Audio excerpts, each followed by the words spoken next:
Good evening, everyone. Welcome to NTD Tonight. I'm David Zhang. Here are some of today's top stories. President Joe Biden and former President Donald Trump are set to debate. More details on the decision for an early showdown. The names of fallen officers will reverberate throughout the nation this week. Officers' legacies are remembered as we hear the challenges law enforcement have been facing. UCLA and USC are facing lawsuits by Jewish students and faculty members. This follows the campus protests from earlier this month. First up, President Joe Biden and former President Donald Trump have both accepted an invitation to debate on June 27th, a historically early showdown that will set the tone for the final months of the 2024 campaign. Donald Trump lost 2 debates to me in 2020. And since then, he hadn't shown up for debate. Now he's acting like he wants to debate me again. Well, make my day, pal. I'll even do it twice. So let's pick the dates, Donald. I hear you're free on Wednesdays. Previously, Trump gave Biden an open invitation to debate anytime, anywhere. And today, Biden rose to the challenge by releasing a heavily edited video on X. Moments later, Trump accepted the proposed debate times on Truth Social by saying it's time for a debate so that he can explain to the American people his highly destructive open border policy, new and ridiculous EV mandates, the allowance of crushing inflation, high taxes, and his really weak foreign policy, which is allowing the world to catch on fire. Both presidential candidates have agreed to a June 27th debate hosted by CNN. They also accepted ABC's invitation for a second debate on September 10th. This means both candidates will forego the fall debates arranged by the Nonpartisan Commission on Presidential Debates. They have traditionally overseen debates in every U.S. presidential election cycle since 1988. CNN says the first debate will be held at its Atlanta studios without an audience. Additional details will be announced at a later date. The Biden campaign did decline an offer for a third debate in October, hosted by Fox. Meanwhile, independent presidential candidate Robert F. Kennedy Jr. is accusing both Biden and Trump of colluding to keep him off the debate stage. The Biden campaign insists on a one-on-one debate with Trump with no third party allowed. Prosecutors in former President Trump's so-called hush money trial say they will not call any more witnesses. They say former Trump attorney Michael Cohen will be their last. Prosecutors earlier indicated that they might call another witness, a book publisher, but they told the judge there was no longer a need to do that. This means the prosecution's case is nearing an end, and the defense will soon get a chance to make theirs. Cohen faced a cross-examination yesterday. Trump's team tried to frame him as out to get Trump. Cohen admitted that the New York DA's office told him to stop talking about the case on media outlets, and yet he didn't stop. He also said he made about $3.4 million from his 2 books, Disloyal and Revenge. Yet he said it's not fair to say he's motivated by fame or publicity. Trump's lawyer took Cohen through a long list of insults he levied at Trump. He drew jurors' attentions to a social media post in which Cohen wore a t-shirt depicting Trump behind bars. Cohen said he hopes Trump is convicted and admitted to talking about that on social media. Trump lawyers say their cross-examination of Cohen will take up most of the day tomorrow. They also indicated they plan to call an expert witness. Updates on the deadly bus collision in northern Florida, killing at least 8 and critically injuring 8 others. The driver of the pickup truck involved in the crash has been arrested. Police say Brian Howard has been charged with 8 counts of manslaughter while driving under the influence. 37 bus passengers were taken to the hospital with non-life-threatening injuries. The bus was carrying farm workers headed to pick melons at Cannon Farms, about an hour from Gainesville. After being sideswiped by the pickup truck and leaving the roadway, it crashed through a fence and overturned. Cannon Farms posted on Facebook that it would be closed on Tuesday out of respect to the losses and injuries in the accident. Slovak Prime Minister Robert Fico is in a life-threatening condition after he was shot today in what is being called a politically motivated assassination. It happened while Fico was leaving a government meeting. The gunman shot 59-year-old Fico 5 times, leaving the prime minister in critical condition and still undergoing surgery hours later. The perpetrator is in custody. Deputy Prime Minister Thomas Taraba said in an interview with BBC he believes Fico will survive but is heavily injured. Fico, an ally of Russia, was elected prime minister in October after running a campaign that criticized the Western support for Ukraine.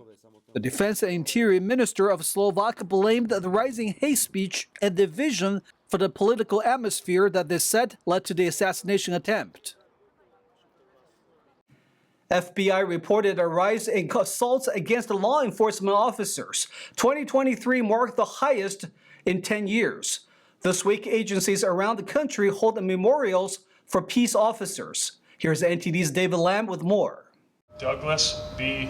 Miller, end of watch, June 9th, 1986.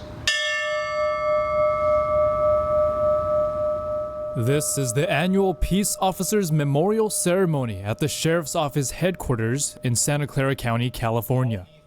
1994. When anyone puts on a uniform, they're doing it to protect and serve the community.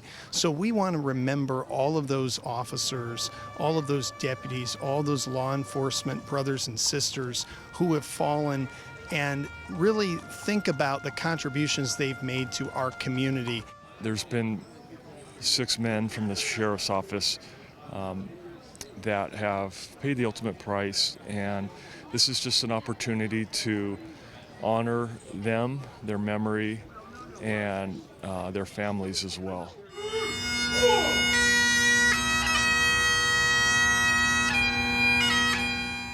Similarly, across the nation, multiple agencies from different cities came together.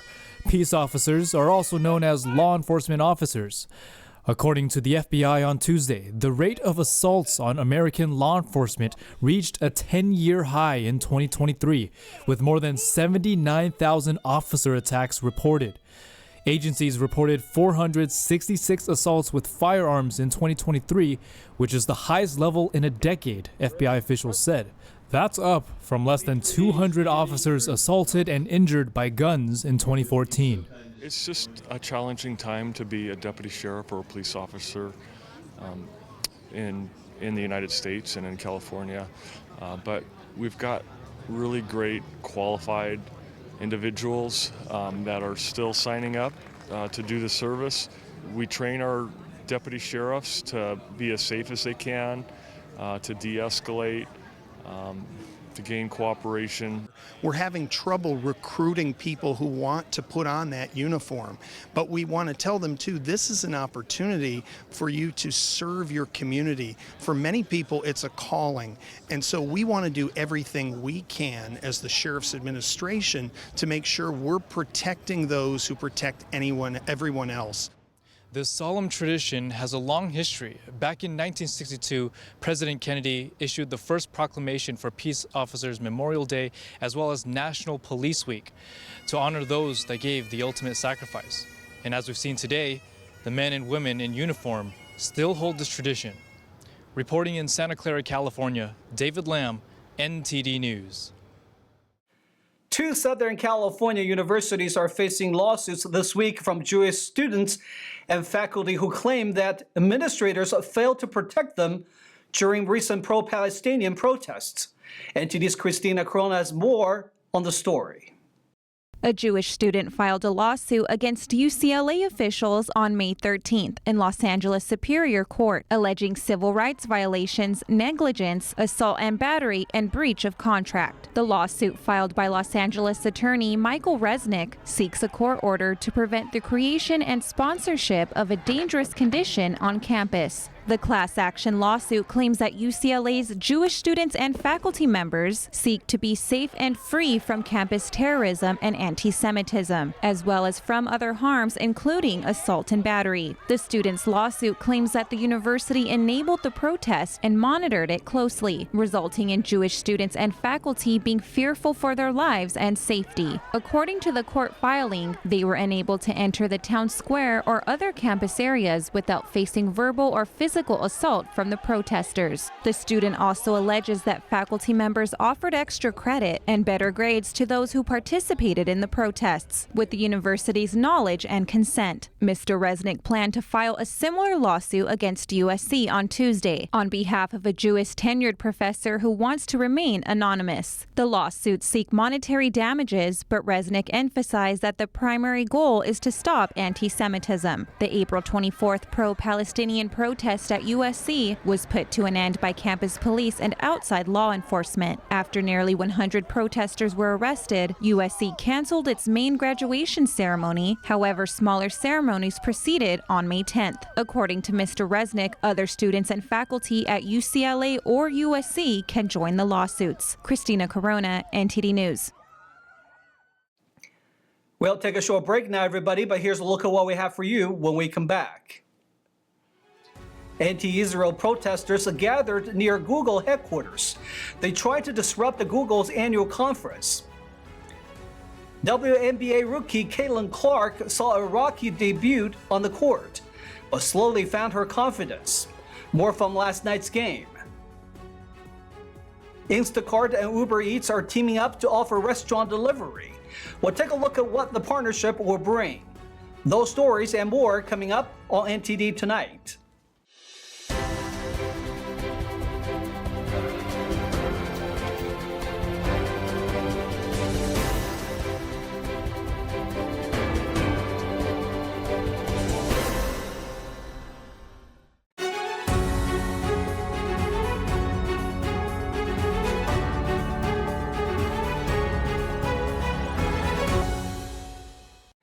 Welcome back to NTD Tonight. I'm your host, David Zhang.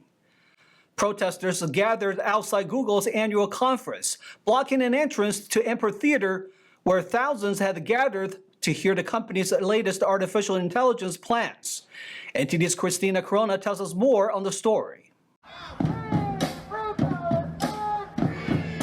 Over a dozen demonstrators chained themselves together at the Shoreline Amphitheater in Mountain View, California, near Google headquarters where the conference was held. The protesters were focused on Project Nimbus, a $1.2 billion deal providing AI technology to the Israeli government. They allege it's being used in the Gaza conflict, a claim Google denies. We demand that Google drop the Project Nimbus contract and immediately stop doing all business with Israeli military. We call on the people of conscience in the tech industry to divest from Google. One former Google employee said, Google knows that the Israeli military, for example, is using Google's tools for facial recognition and to help detain and torture and kill people in Gaza. And we need to take responsibility for that. Various protesters held up signs and chanted outside of the conference. Demonstrators called on people to oppose any institution, business, elected official, or individual who contributes in any way to the occupation of the Palestinian people. They're using facial recognition technology that is used by Israel, most notably in the West Bank, to surveil Palestinians on a daily basis at checkpoints. However, a Google spokesperson released a statement in April regarding Project Nimbus. This work is not directed at highly sensitive, classified, or military workloads relevant to weapons or intelligence services. The demonstration didn't seem to affect the conference's attendance or the enthusiasm of the crowd inside the venue. Google unveiled a revamped search engine favoring AI-generated responses over website links at their conference, promising faster access to information but potentially disrupting internet traffic revenue. Last month, other Google employees held protests across 3 of the company's corporate offices, resulting in the termination of over 24 workers. Christina Corona, NTD News. There is controversy over how the new Las Vegas stadium will be funded. Lawmakers approve the taxpayer funding, but others say the stadium should not be paid by the public. One group proposes to let voters decide. Let's take a look.